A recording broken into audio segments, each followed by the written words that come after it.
Other than the Bible, there's been 3 or 4 books that have really made a difference in my life. And in my case, the book was fantastic, but then I've always been able to meet the authors. And I think what's been so influential is to read the book, but then actually get to talk to the person and to get to know them a little.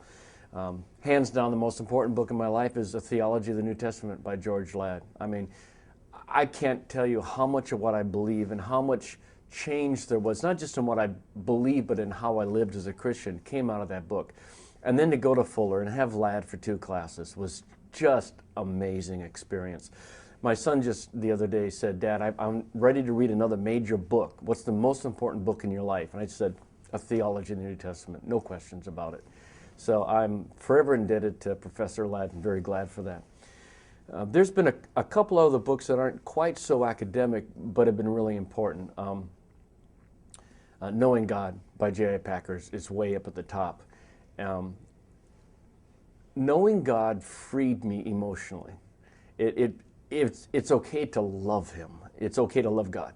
It's okay to be passionate about Him, to throw everything you have into His arms. And I don't know if that was Dr. Packer's purpose in writing the book, but it was, there was something freeing in that book to me that changed everything. And it was really a funny experience because we were both on the ESV translation committee. And it was like a year into the translation committee, I realized, oh my goodness, Dr. Packer, you wrote Knowing God. And he goes, "Yeah, Bill." And it was nice to be able to tell him how much it meant to him. And he teared up. It was really interesting for him to see the impact that a book he had on me and a million other people. Piper's very important to me. And a lot of his books are good. They tend to be the same theme, and he says that. I think Don't Waste Your Life has got to be one of the most important. It's the essence of Piper, of glorifying God and what that means, done in a format that if you're in a transitional stage of your life, you read this book, and it will affect you.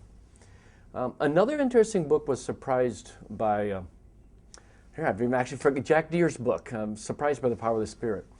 And it was, as he described a cessationist, a practical cessationist, not one of this theological.